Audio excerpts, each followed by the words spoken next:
In the second month of the second year after they arrived at God's house in Jerusalem, Zerubbabel, son of Shealtiel, Jeshua, son of Jozadak, and the rest of their brothers, including the priests, the Levites, and all who had returned to Jerusalem from the captivity, began to build. They appointed the Levites, who were 20 years old or more, to supervise the work on the Lord's house. Jeshua with his sons and brothers, Kadmiel and his sons, and the sons of Judah, and of Hedadad with their sons and brothers, the Levites, joined together to supervise those working on the house of God.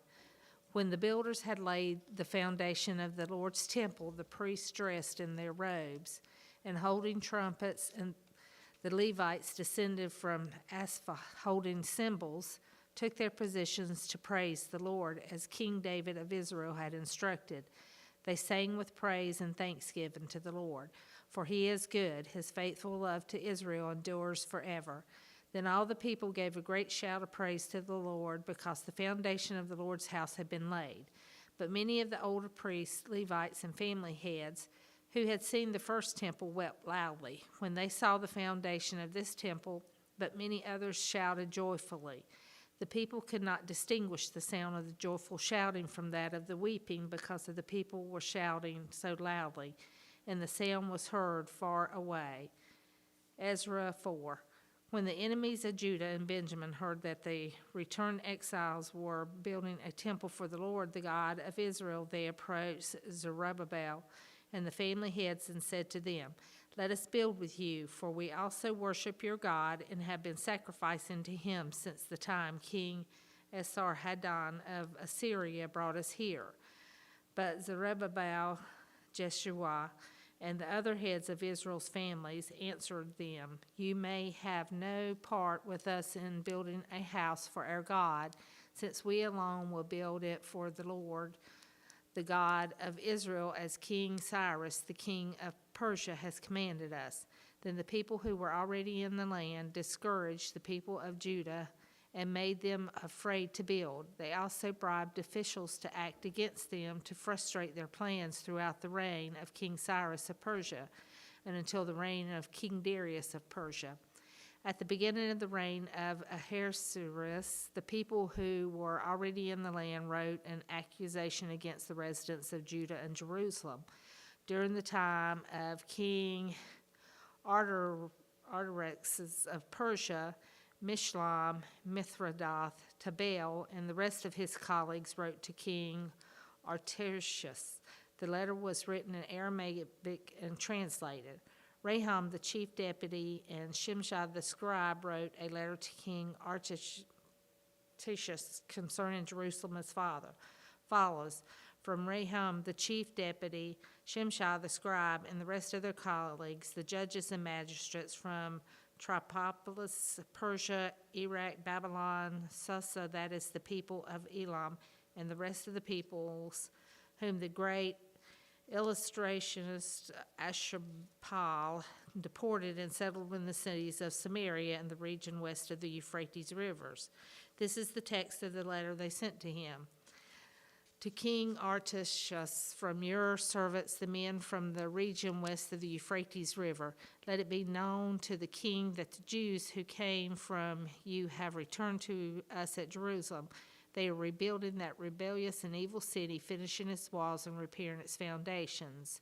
Let it not now be known to the king that if the city is rebuilt and its walls are finished, they will not pay tribute, duty, or land tax, and the royal revenue will suffer. Since we have taken an oath of loyalty to the king, and it is not right for us to witness his dishonor, we have sent to him to inform the king that a search should be made in your father's record books. In these record books you will discover and verify that the city is a rebellious city, harmful to kings and provinces. There have been revolts in it since ancient times. That is why this city was destroyed. We advise the king that if this city is rebuilt and its walls are finished, you will not have any possession west of the Euphrates. The king sent a reply to his chief deputy Raham, Shimshai the scribe and the rest of their colleagues living in Samaria and elsewhere in the region west of the Euphrates River. Greetings. The letter you sent us has been translated and read in my presence. I issued a decree and a search was conducted. It was discovered that this city has had uprisings against kings since ancient times, and there have been rebellions and revolts in it.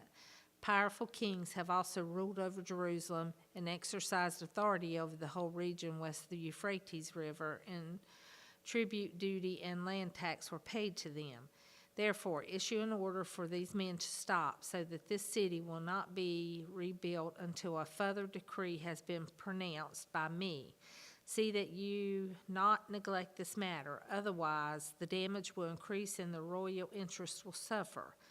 As soon as the text of King Artaxerxes' letter was read to Raham, Shimshai the scribe, and their colleagues, they immediately went to the Jews in Jerusalem and forcibly stopped them. Now the construction of God's house in Jerusalem had stopped and remained at a standstill until the second year of the reign of the King Darius of Persia. Ezra 5. But when the prophets Haggai and Zechariah, son of Iddo, prophesied to the Jews who were in Judah and Jerusalem in the name of God of Israel, who was over them, Zerubbabel, son of Shealtiel, and Jeshua, son of Zazdak, began to rebuild God's house in Jerusalem. The prophets of God were with them, helping them. At that time, Tatanai, the governor of the region west of the Euphrates River, Shethar-bozenai, and their colleagues came to the Jews and asked, "Who gave you the order to rebuild this temple and finish this structure?" They also asked them, "What are the names of the workers who are constructing this building?" But God was watching over the Jewish elders. These men wouldn't stop them until a report was sent to Darius so that they could receive written instructions about this matter. This is the text of the letter that Tatanai, the governor of the region west of the Euphrates River, Shethar-bozenai, and their colleagues and the officials in the region sent to King Darius. They sent him a report written as follows: to King Darius, all greetings. Let it be known to the king that we went to the house of the great God in the province of Judah. It is being built with cut stones, and its beams are being set in the walls. This work is being done diligently and succeeding through the people's efforts. So we questioned the elders and asked, "Who gave you the order to rebuild this temple and finish this structure?" We also asked them for their names so that we could write down the names of their leaders for your information. This is the reply they gave: "We are the servants of God of the heavens and earth, and we are rebuilding the temple that was built many years ago, which a great king of Israel built and finished. But since their fathers angered the God of the heavens, he handed them over to King Nebuchadnezzar of Babylon, the Chaldean, who destroyed this temple and deported the people to Babylon. However, in the first year of King Cyrus of Babylon, he issued a decree to rebuild the house of God. He also took from the temple in Babylon the gold and silver articles of God's house that Nebuchadnezzar had taken from the temple in Jerusalem and carried them to the temple in Babylon. He released them from the temple in Babylon to a man named Sheshbazzar, the governor by the appointment of King Cyrus. Cyrus told him, "Take these articles, put them in the temple in Jerusalem, and let the house of God be rebuilt on its original site." Then this same Sheshbazzar came and laid the foundation of God's house in Jerusalem. It has been under construction from that time until now, but it has not been completed. So if it pleases the king, let a search of the royal archives in Babylon be conducted to see if it is true that a decree was issued by King Cyrus to rebuild the house of God in Jerusalem. Let the king's decision regarding this matter be sent to us. Ezra 6. King Darius gave the order, and they searched in the library of Babylon and the archives, but it was in the fortress of Ecbatana and the province of Media that a scroll was found with this record written on it. In the first year of King Cyrus, he issued a decree concerning the house of God in Jerusalem. Let the house be rebuilt as a place for offering sacrifices, and let its original foundations be retained. Its height is to be 90 feet and its width 90 feet with 3 layers of cut stone and 1 of timber. The cost is to be paid from the royal treasury. The gold and silver articles of God's house that Nebuchadnezzar took from the temple in Jerusalem and carried to Babylon must also be returned. They are to be brought to the temple in Jerusalem where they belong and put in the house of God. Therefore, you must stay away from that place. Tattenai, governor of the region west of the Euphrates River, Shethar-bozenai, and your colleagues, the officials in the region, leave the construction of the house of God alone.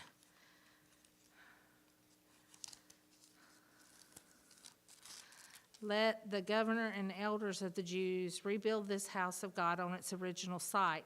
I hereby issue a decree concerning what you are to do, so that the elders of the Jews can rebuild the house of God. The cost is to be paid in full to these men out of the royal revenues from the taxes of the region west of the Euphrates River, so that the work will not stop. Whatever is needed, young bulls, rams, and lambs for burnt offerings to the God of the heavens, or wheat, salt, wine, and oil, as requested by the priests in Jerusalem, let it be given to them every day without fail, so that they can offer sacrifices of pleasing aroma to the God of heavens and pray for the life of the king and his son. I also issue a decree concerning any man who interferes with this directive. Let a beam be torn from his house and raised up, and he will be impaled on it, and his house will be made into a garbage dump because of this offense. May the God who caused his name to dwell there overthrow any king or people who dares to harm or interfere with this house of God in Jerusalem. I, Darius, have issued the decree. Let it be carried out diligently.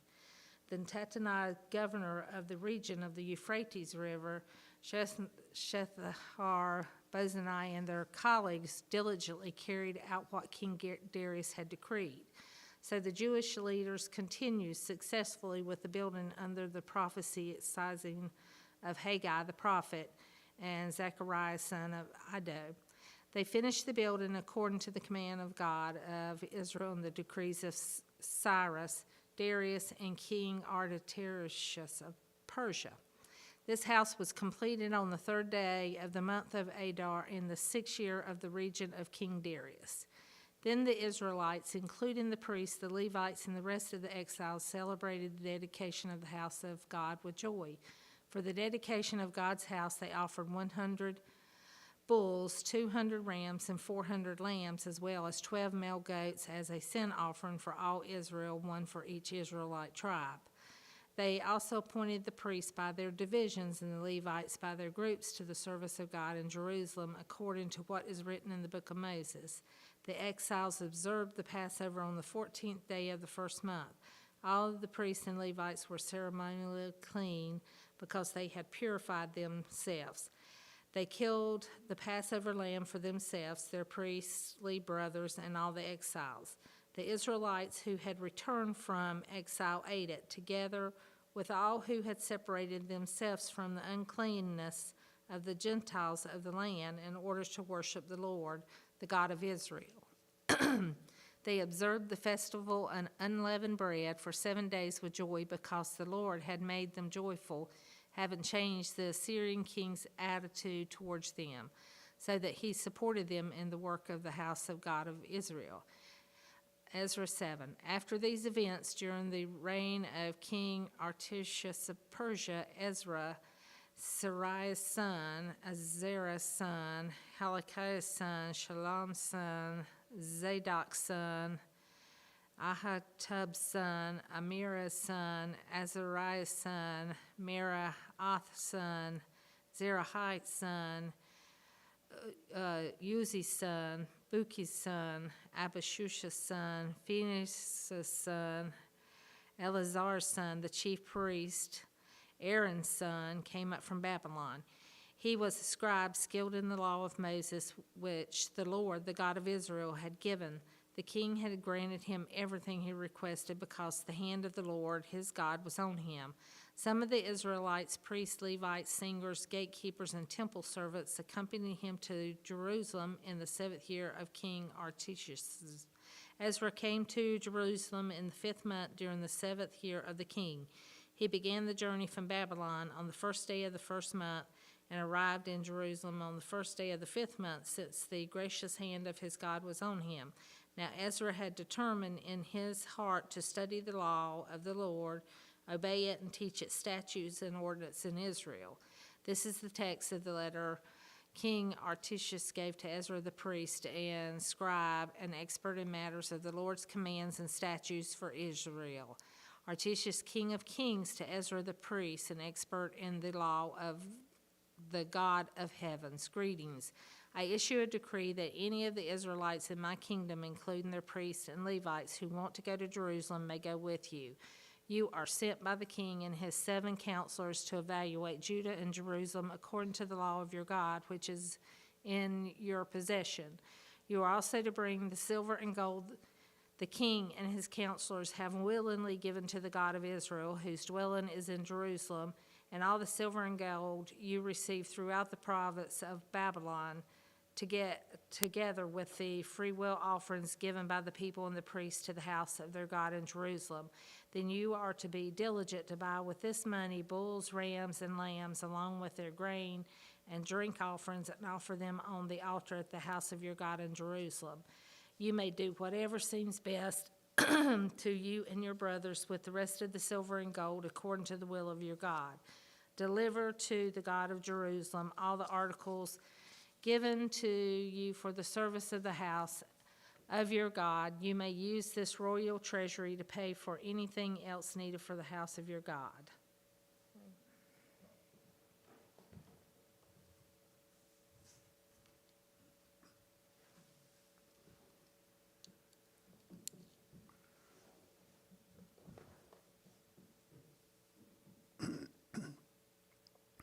King Artaxerxes issue a decree to all the treasurers in the region west of the Euphrates River.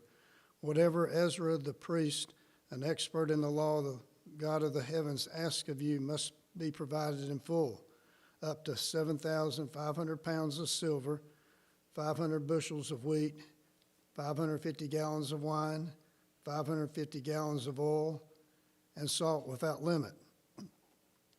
Whatever is commanded by the God of heaven must be done diligently for the house of the God of the heavens, so that wrath will not fall on the realm of the king and his sons. Be advised that you do not have authority to impose tribute, duty, and land tax on any priest, Levites, singers, doorkeepers, temple servants, or other servants of this house of God. And you, Ezra, according to God's wisdom that you possess, appoint magistrates and judges to judge all the people in the region west of the Euphrates who know the laws of your God, and to teach anyone who does not know them.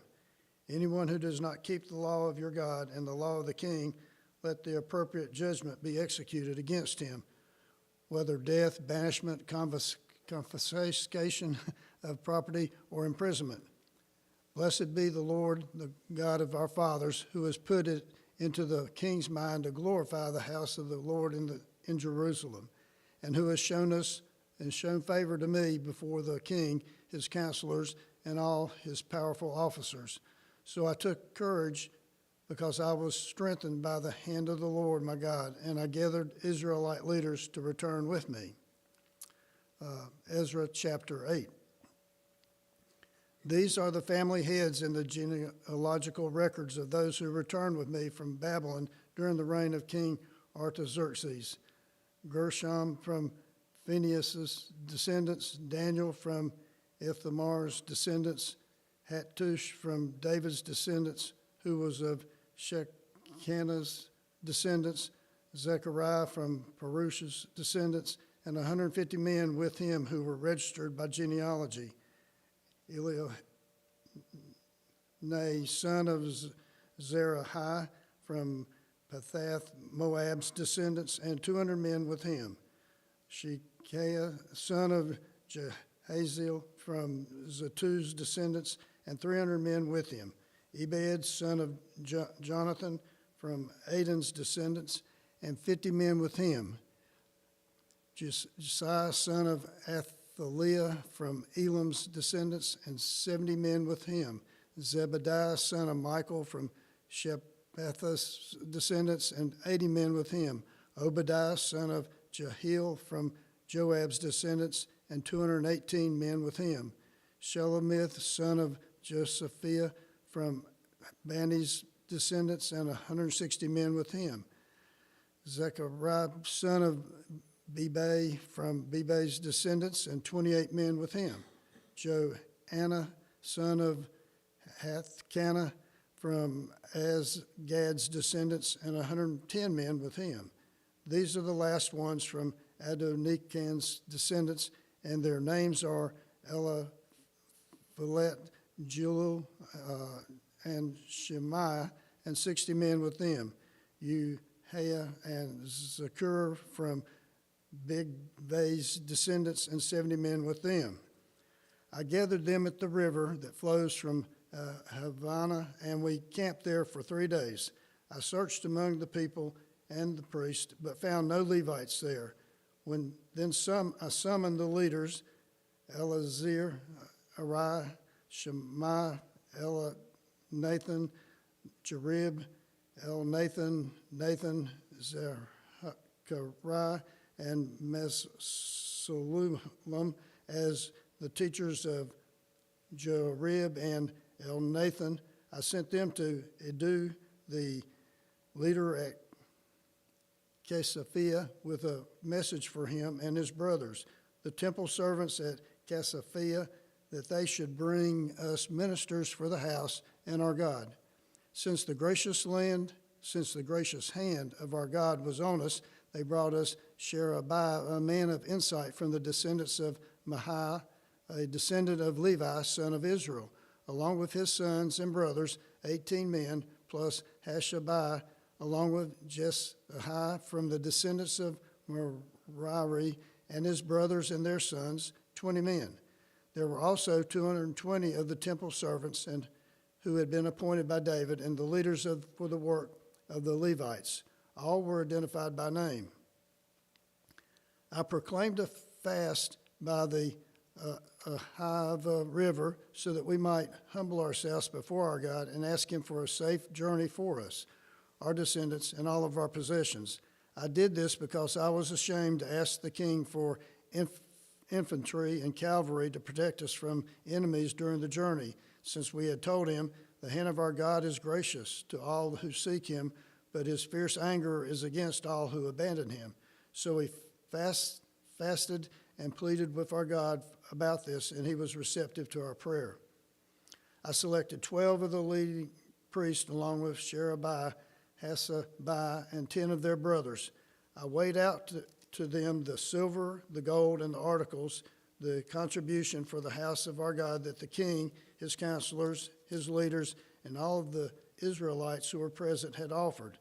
I weighed out to them 24 tons of silver articles weighing 7,500 pounds, 7,500 pounds of gold, 20 gold bowls worth 1,000 gold coins, and 2 articles of fine gleaming bronze as valuable as gold.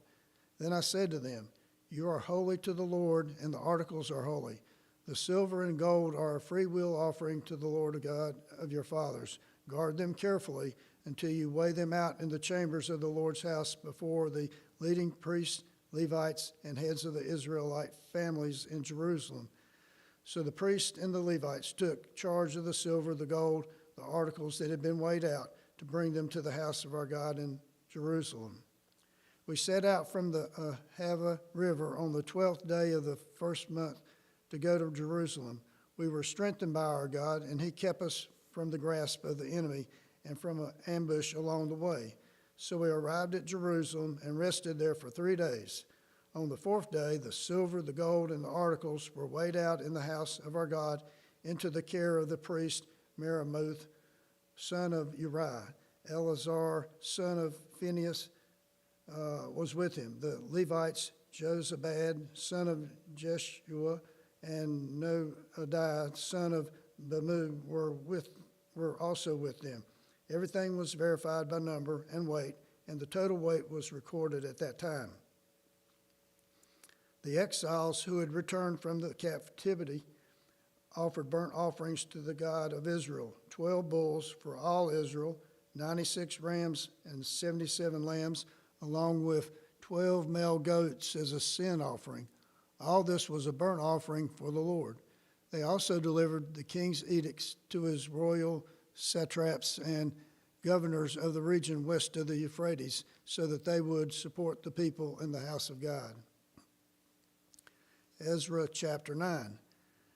After these things had been done, the leaders approached me and said, "The people of Israel, the priests and the Levites, have not separated themselves from the surrounding peoples.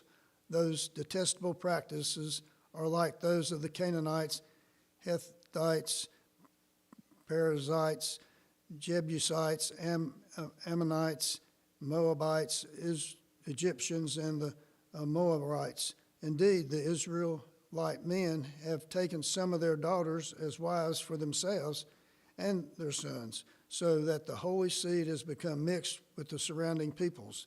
The leaders and officials have taken the lead in this unfaithfulness." When I heard this report, I tore my tunic and robe and pulled out some of the hair from my head and beard and sat down devastated. Everyone who trembled at the words of God of Israel gathered around me because of the unfaithfulness of the exiles, while I sat devastated until the evening offering. At the evening offering, I got up from my time of humiliation with my tunic and robe torn. Then I fell on my knees and spread out my hands to the Lord my God, and I said, "My God, I am embarrassed and am ashamed to lift my face towards you, my God, because our iniquities are higher than our heads, and our guilt is as high as the heavens. Our guilt has been terrible from the days of our fathers until the present. Because of our iniquities, we have been handed over, along with our kings and priests, to the surrounding kings, and to the sword, captivity, plundering, and open shame, as it is today. But now, for a brief moment, grace has come from the Lord our God to preserve a remnant for us and give us a stake in his holy place. Even in our slavery, God has given us a little relief and light to our eyes.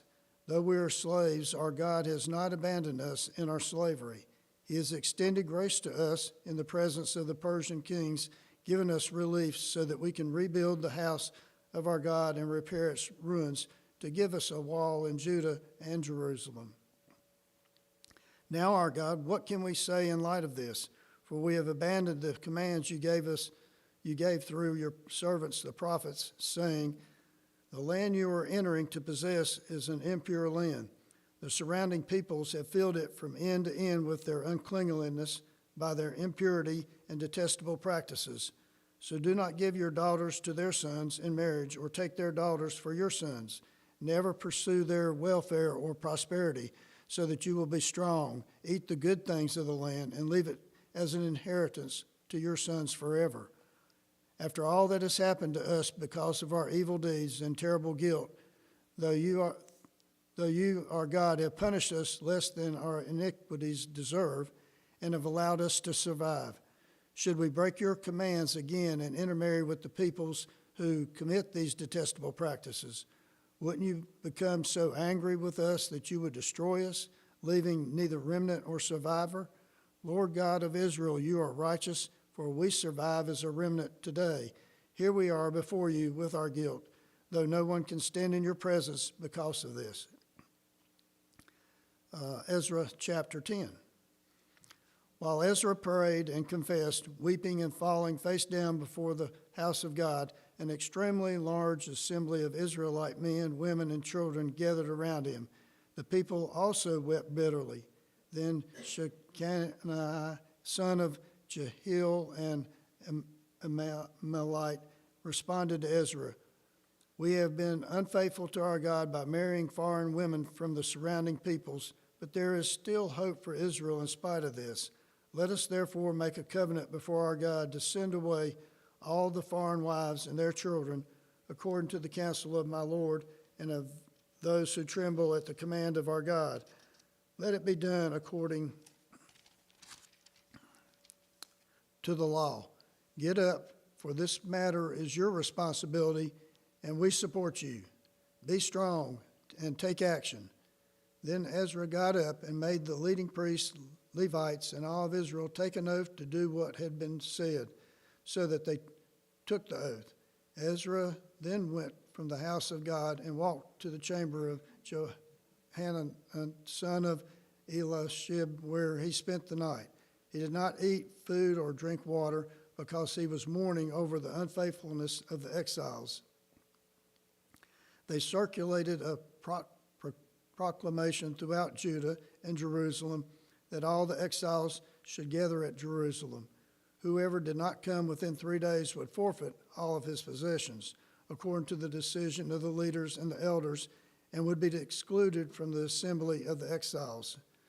So all the men of Judah and Benjamin gathered in Jerusalem within the 3 days.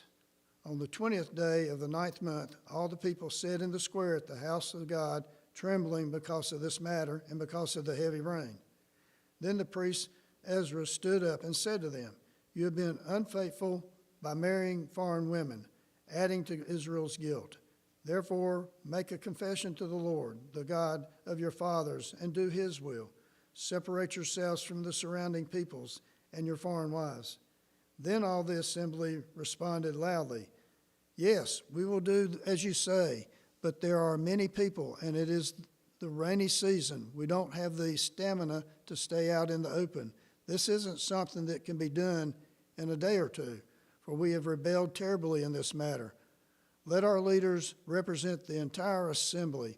Then let all those in our towns who have married foreign women come at appointed times, together with the elders and judges of each town, in order to avert the fierce anger of our God concerning this matter."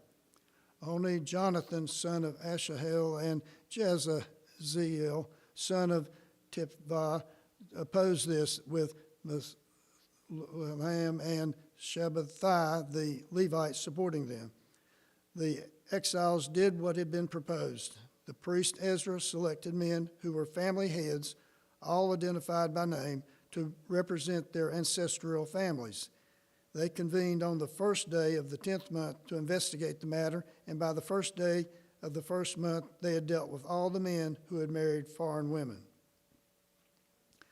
The following were found to have married foreign women from the descendants of the priest, from the descendants of Jeshua, son of Jozadak, and his brothers Maaseiah, Eleazar, Jerib, and Gedaliah. They pledged to send their wives away, and being guilty, they offered a ram from the flock for their guilt.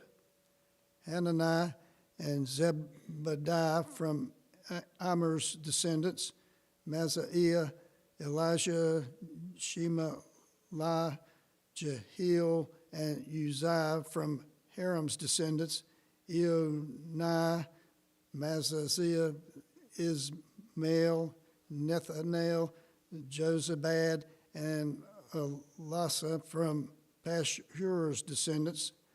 The Levites, Jozabad, Shemiel, Keilah, that is Kelita, and Pethahiah, Judah, and Elazar. The singers, Eliasib.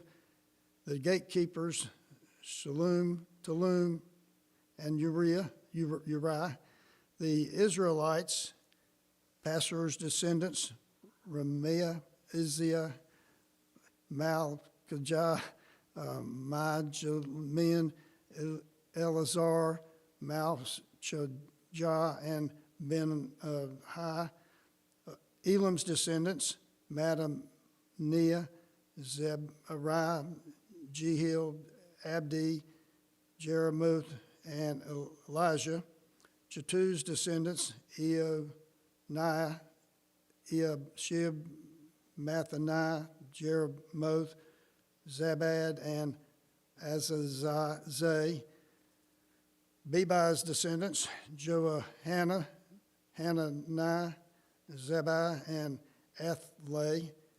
Bani's descendants, Mesullam, Maluth, Abadiah, Jeshu, Shea, and Jeremoth. Moab's descendants, Adnah, Shelah, Benai, Mathaniah, Bezalel, Benu, and Manasseh. Haram's descendants, Eleazar, Ishijah, Malchijah, Sheon, Benjamin, Maluk, and Sheremiah. Hashem's descendants, Mattaniah, Mathatha, Zabad, Eliphalet, Jeremiah, Manasseh, and Shemai. Benaiah's descendants, Madai, Amri, Uel, Benjani, Bedadiah, Shilai, Vanahi, Meremoth, Elishib, Mathaniah, Jasu, Bani, Benui, Shemai, Nathan, Abadiah, Machanabbai, Shanai, Shanariah, Azarel, Shemariah, Shalom, Amariah, and Joseph. Nebo's descendants, Jalil, Mathahiah, Zabad, Zebina, Jediah, Joel, and Benani. All these had married foreign women, and some of the women had given birth to children.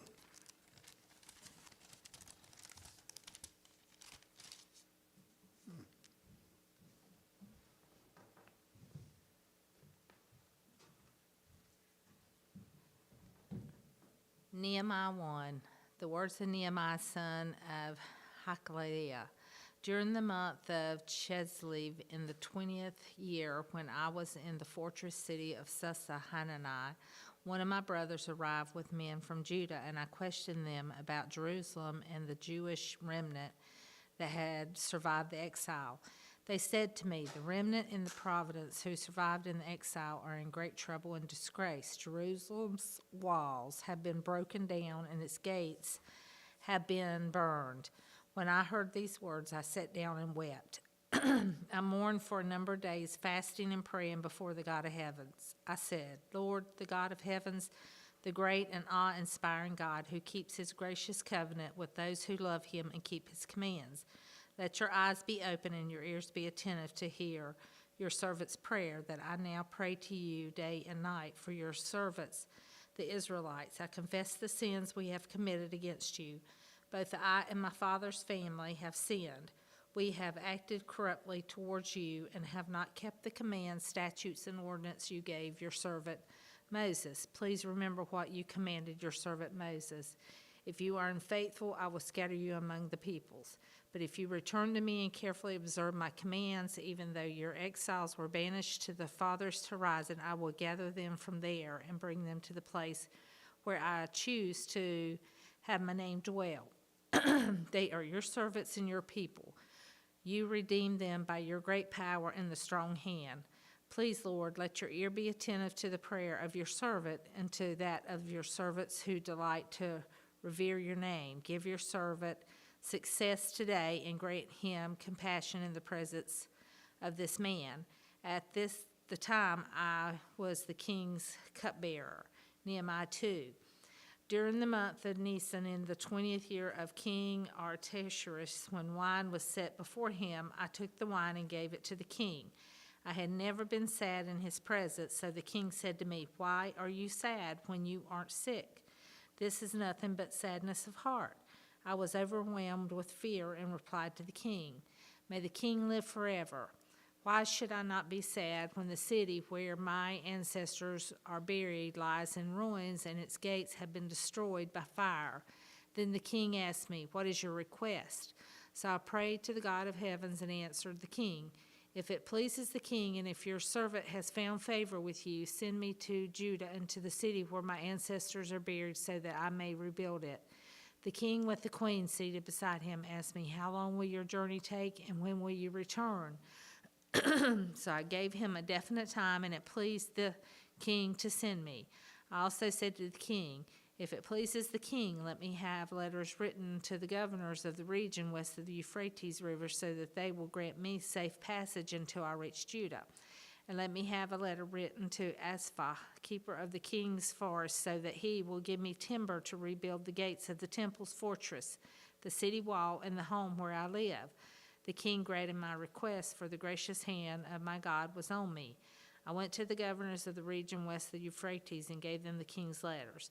The king had also sent officers of the infantry and cavalry with me. When Sanballat the Horonite and the Tobiah the Ammonite official heard that someone had come to pursue the prosperity of the Israelites, they were greatly displeased. After I arrived in Jerusalem and had been there 3 days, I got up at night and took a few men with me. I didn't tell anyone what my God had laid on my heart to do for Jerusalem. The only animal I took was the one I was riding. I went out at night through the valley gate towards the serpent's well and the dung gate, and I inspected the walls of Jerusalem that had been broken down and its gates that had been destroyed by fire. I went on to the fountain gate and the king's pool, but further down it became too narrow for my animals to go through. So I went up at night by the way of the valley and inspected the wall. Then heading back, I entered through the valley gate and returned. The officials did not know where I had gone or what I was doing, for I had not yet told the Jews, priests, nobles, officials, or the rest of those who would be doing the work. So I said to them, "You see the trouble we are in. Jerusalem lies in ruins, and its gates have been burned. Come, let's rebuild Jerusalem's walls so that we will no longer be a disgrace." I told them how the gracious hand of my God had been on me and what the king had said to me. They said, "Let's start rebuilding," and their hands were strengthened to do this good work. When Sanballat the Horonite, Tobiah the Ammonite official, and Geshem the Arab heard about this, they mocked and despised us and said, "What is this you're doing? Are you rebelling against the king?" I gave them this reply: "The God of the heavens is the one who will grant us success. We, his servants, will start building, but you have no share, right, or historic claim in Jerusalem." Nehemiah 3. The highest priest, Eliashib, and his fellow priests began rebuilding the sheep gate. They dedicated it and installed its doors. After building the wall to the Tower of the 100 and the Tower of the Hananel, they dedicated it. The men of Jericho built the Eliashib, and next to them Zechar, son of Imri, built. The sons of Hashanah built the fish gate. They built it with beams and installed its doors, bolts, and bars. Next to them, Miramoth, son of Uriah, son of Hakaz, made repairs. Beside them, Meshullam, son of Berechiah, son of Meshezabeel, made repairs. Next to them, Zadok, son of Benaiah, made repairs. Beside them, the Tekites made repairs, but their nobles did not lift a finger to help their supervisors. Joada, son of Peshiah, and Meshushalah, son of Besadai, repaired the old gate. They built it with beams and installed its doors, bolts, and bars. Next to them, the repairs were done by Melatiah the Gibeonite, Jadon the Meronothite, and the men of Gibeon and Mishpah, who were under the authority of the governor of the region west of the Euphrates rivers. After him, Uzziel, son of Harahah, the goldsmith, made repairs, and next to him, Hananiah, son of the perfume made repairs. They restored Jerusalem as far as the broad wall. Next to them, Rappai, son of Hur, ruler of the half-district of Jerusalem, made repairs. After them, Jediah, son of Haramoth, made repairs across his house. Next to him, Hattush, the son of Naiah, made repairs. Malachijah, son of Haram, and Hashub, son of Pahath Moab, made repairs to another section, as well as to the Tower of the Ovens. Beside him, Shalom, son of Halohesh, ruler of the half district of Jerusalem made repairs, he and his daughters.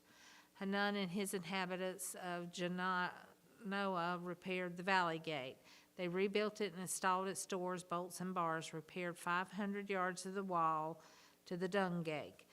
Malchijah, son of Rechab, ruler of the district of Beth Hakerem, repaired the dung gate. He rebuilt it and installed its doors, bolts, and bars. Shalon, son of Kolhazan, ruler of the district of Mishpah, repaired the fountain gate. He rebuilt it and roofed it. Then he installed its doors, bolts, and bars. He also made repairs to the wall of the pool of Selah near the king's garden, as far as the stairs that descend from the city of David. After him, Nehemiah, son of Azbuk, ruler of the district of Beth Zur, made repairs up to a point opposite the tombs of David, as far as the artificial pool and the house of warrior. Next to him, the Levites made repairs under Rehum, son of Benai. Beside him, Hashmaiah, ruler of the district of Keilah, made repairs for his district. After him, the fellow Levites made repairs under Benah, son of Henadad, ruler of half the district of Keilah. Next to him, Ezer, son of Jeshua, ruler of Mizpah, made repairs to another section opposite the ascent to the armory at the angle. After him, Baruch, son of Zabiah, diligently repaired another section from the angle to the door of the house of the high priest Elishib. Beside him, Meremoth, son of Uriah, son of Hakaz, made repairs to another section from the door of Elishib's house to the end of his house. And next to him, the priest from the surrounding area made repairs. After them, Benjamin and Hashabah made repairs opposite their house. Beside them, Azariah, son of Mashiach, son of Ananiah, made repairs beside his house. After him, Benu, son of Henadad, made repairs to another section from the house of Azariah to the angle in the corner. Pelah, son of Uzai, made repairs opposite the angle and tower that juts out from the king's upper palace by the courtyard of the guard. Beside him, Pedaiah, son of Parosh, and the temple servants living on Ophel made repairs opposite the water gate towards the east in the tower that juts out. Next to him, the Tekites made repairs to another section from a point opposite the great tower that juts out as far as the wall of Ophel. Each of the priests made repairs above the horse gate, each opposite his own house. After them, Zadok, son of Amir, made repairs opposite his house. And beside him, Shemaiah, son of Shechaniah's guard of the east gate, made repairs. Next to him, Hananiah, son of Shelemiah, and Hanan, the second son of Zalphah, made repairs to another section. And then Meshullam, son of Berechiah, made repairs opposite his room. Next to him, Malachijah, one of the goldsmiths, made repairs to the house of the temple servants and the merchants opposite the inspection gate and as far as the upstairs room on the corner. The goldsmiths and merchants made repairs between the upstairs rooms on the corner and the sheep gate. Nehemiah 4. When Sanballat heard that we were rebuilding the wall, he became furious. He mocked the Jews before his colleagues and the powerful men of Samaria and said, "What are these pathetic Jews doing? Can they restore it by themselves? Will they offer sacrifices? Will they ever finish? Can they bring these burnt stones back to life from the mounds of rubble?" Then Tobiah the Ammonite, who was beside him, said, "Indeed, even if a fox climbed up what they are building, he would break down their stone wall. Listen, our God, for we are despised. Make their insults return on their heads, and let them be taken as plunder to a land of captivity. Do not cover their guilt or let their sin be erased from your sight, because they have angered the builders." So we rebuilt the wall until the entire wall was joined together up to half its height, for the people had the will to keep working. When Sanballat, Tobiah, and the Arabs, the Ammonites, and the Ashdodites heard that the repair to the walls of Jerusalem was progressing and that the gaps were being closed, they became furious. They all plotted together to come and fight against Jerusalem and throw them into confusion. So we prayed to our God and stationed a guard because of them day and night.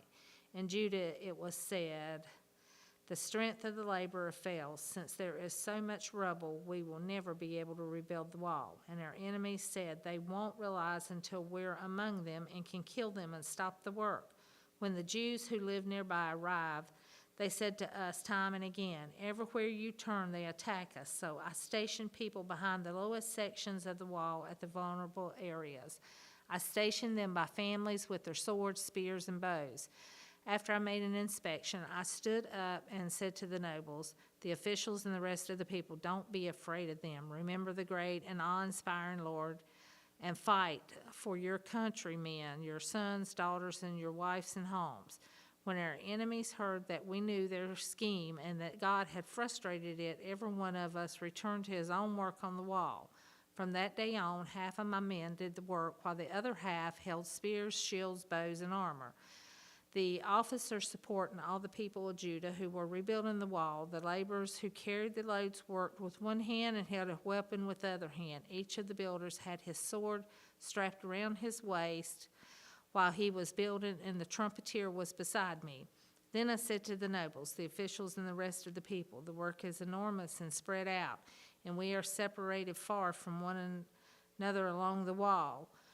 Wherever you hear the trumpet sound, rally to us there. Our God will fight for us. So we continued the work while half the men were holding spears from daybreak until the stars came out. At that time, I also said to the people, let everyone and his servants spend the night inside Jerusalem so that they can stand guard by night and work by day.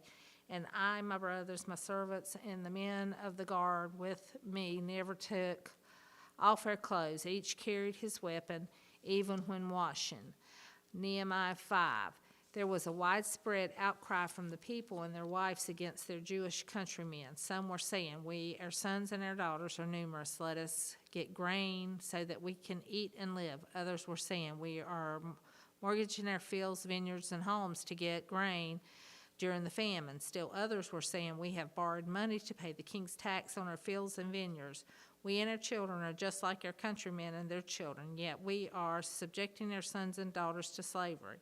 Some of our daughters are already enslaved, but we are powerless because of our fields and vineyards belong to others. I became extremely angry when I heard the outcry and these complaints. After seriously considering the matter, I accused the nobles and officials, saying to them, each of you is charging his countrymen interest. So I called a large assembly against them and said, we have done our best to buy back our Jewish countrymen who were sold to foreigners, but now you sell your own countrymen and we have to buy them back. They remained silent and could not say a word. Then I said, what are you doing? Is it right? Shouldn't you walk in the fear of our God and not invite the reproach of our foreign enemies? Even I, as well as my brothers and my servants, have been lending them money and grain. Please let us stop charging interest. Return their fields, vineyards, olive groves, and houses to them immediately, along with the percentage of the money, grain, new wine, and fresh oil that you have been assessing them. They responded, we will return these things and require nothing more from them. We will do as you say. So I summoned the priest and made everyone take an oath to do this. I also shook the folds of my robe and said, my God likewise shake from his house and property everyone who doesn't keep this promise. May he be shaken out and have nothing. The whole assembly said amen and praised the Lord. Then the people did as they had promised. Furthermore, from the day King Artaxerxes appointed me to be their governor in the land of Judah from the 20th year until his 32nd year, 12 years, I and my associates never ate from the food allotted to the governor. The governors who preceded me had heavily burdened the people, taking from them food and wine, as well as a pound of silver. Their subordinates also oppressed the people, but because of the fear of God, I didn't do this. Instead, I devoted myself to the construction of this wall, and all my subordinates were gathered there for the work. we didn't buy any land. There were 150 Jews and officials as well as guests from the surrounding nations at my table. Each day, 1 ox, 6 choice sheep, and some fowl were prepared for me. An abundance of all kinds of wine was provided every 10 days, but it didn't demand the food allotted to the governor because the burden on the people was so heavy. Remember me favorably, my God, for all that I have done for this people. Nehemiah 6. When Sanballat, Tobiah, Geshem the Arab, and the rest of the enemies heard that I had rebuilt the wall and that no gap was left in it, though at that time I had not installed the doors in the city gates, Sanballat and Geshem sent me a message. Come, let's meet together in the villages of the Ono Valley. They were planning to harm me, so I sent messengers to them saying, I am doing important work and cannot come down. Why should the work cease while I leave it and go down to you? 4 times they sent me the same proposal, and I gave them the same reply. Sanballat sent me the same message a 5th time by his aide, who had an open letter in his hand.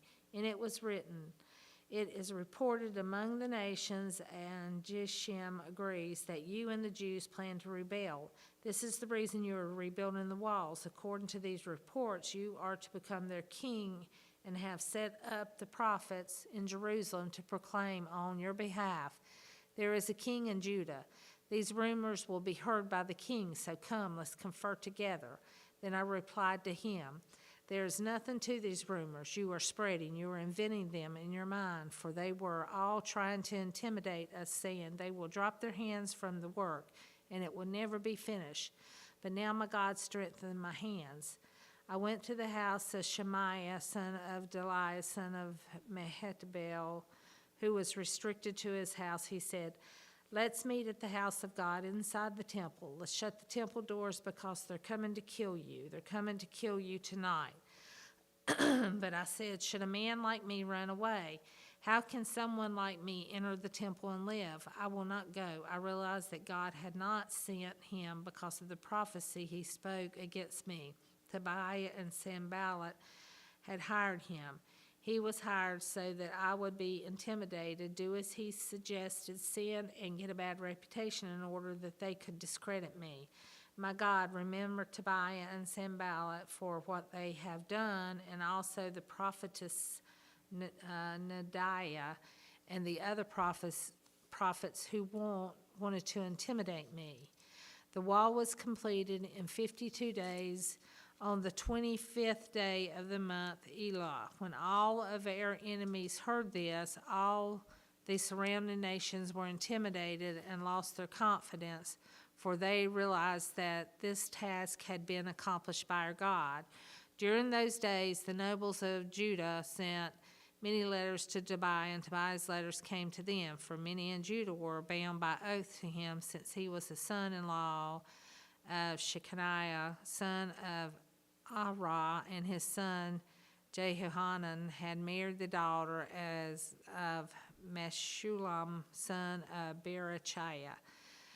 These nobles kept mentioning Tobiah's good deeds to me, and they reported my words to him, and Tobiah sent letters to intimidate me. Nehemiah 7. When the wall had been rebuilt and I had the doors installed, the gatekeepers, singers, and Levites were appointed. Then I put my brother Hananiah in charge of Jerusalem, along with Hananiah, commander of the fortress, because he was a faithful man who feared God more than most. I said to them, do not open the gates of Jerusalem until the sun is hot, and let the doors be shut and securely fastened while the guards are on duty. Station the citizens of Jerusalem as guards, some at their posts, some at their homes. The city was large and spacious, but there were few people in it, and no houses had been built yet. Then my God put into my mind to assemble the nobles, the officials, and the people to be registered by genealogy. I found the genealogical records of those who came back first, and I found the following written in it. These are the people of the province who went up among the captive exiles deported by King Nebuchadnezzar of Babylon. Each of them returned to Jerusalem and Judah, to his own town. They came with Jezreel, Jeshua, Nehemiah, Azariah, Ramiah, Naaman, Mordecai, Bilshan, Mishpreth, Bigvah, Nehemiah, Bana. The number of Israelite men included Perash's descendants, 2,172. Shephatiah's descendants, 372. Arod's descendants, 652. Pahath Moab's descendants, Jeshua and Joab's descendants, 2,818. Elam's descendants, 1,254. Zattu's descendants, 845. Zekiah's descendants, 760. Benu's descendants, 648. Bebai's descendants, 628. Asgad's descendants, 2,322.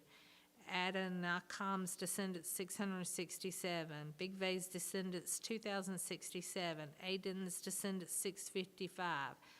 Atir's descendants of Hezekiah, 98. Hashum's descendants, 328. Bezai's descendants, 324. Harith's descendants, 112. Gibbon's descendants, 95. Bethlehem's and Nepal's men, 188. Anathoth's men, 128. Beth Asmathvith's men, 42. Caritha, Jerim's, Sephira's, and Beroth's men, 743. Ramah's and Geba's men, 621. Mikmashman's men, 122. Bethel's and Ai's men, 123. The other Nebo's men, 52. The other Elam's people, 1,254. Harim's people, 320. Jericho's people, 345. Lod's, Hadid's, and Onah's people, 721. Shanah's people, 3,930. The priest included Jediah's descendants of the house of Jeshua. Amir's descendants, 1,052. Peshur's descendants, 1,247. Harim's descendants, 1,017. The Levites included Jeshua's descendants of Kadmiel, Hodavah's descendants, 74. The singers included Asaph's descendants, 148. The gatekeepers included Shalom's descendants, Atir's descendants, Talmon's descendants, Akub's descendants, Hatita's descendants, Shobai's descendants, 138.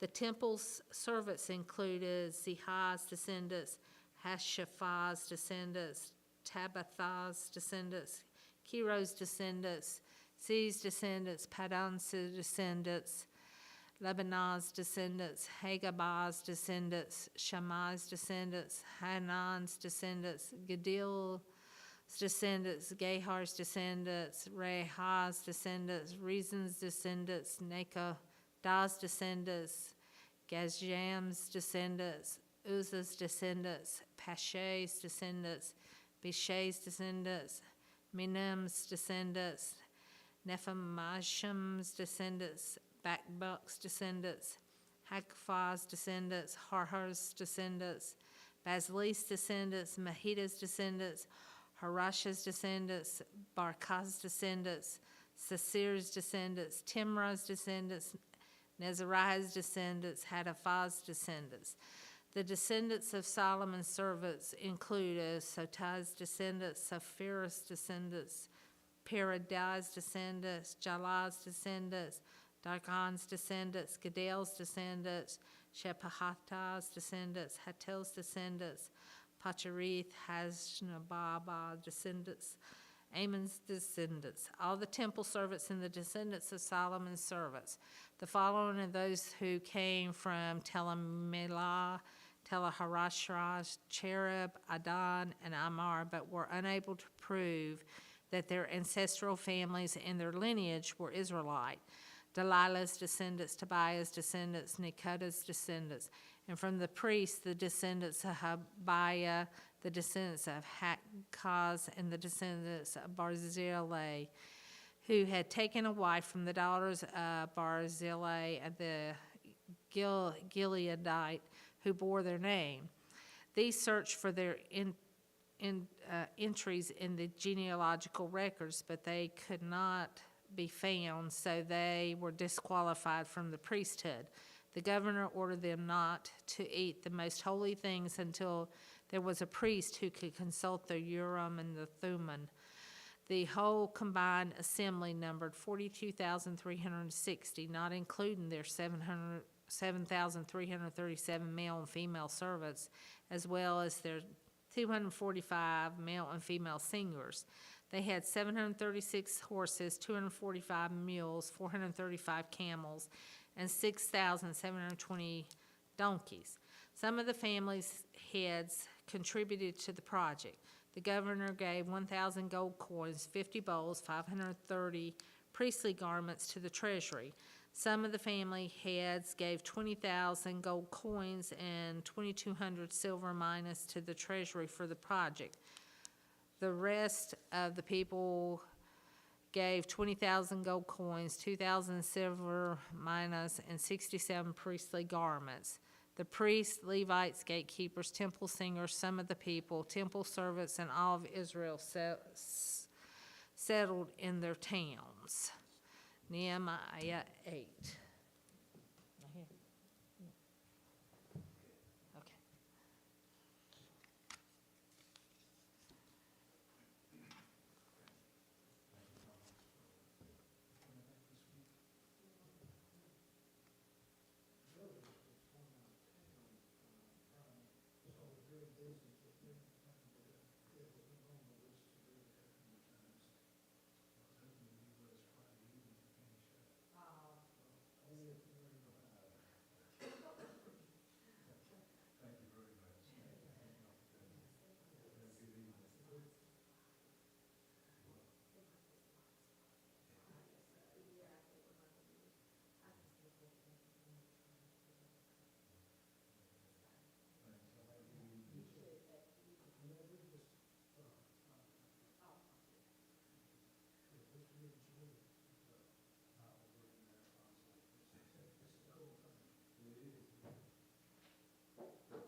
And may the Lord add his blessing to the reading of his scripture today. We'll begin tomorrow morning, 6 o'clock. Have a good evening.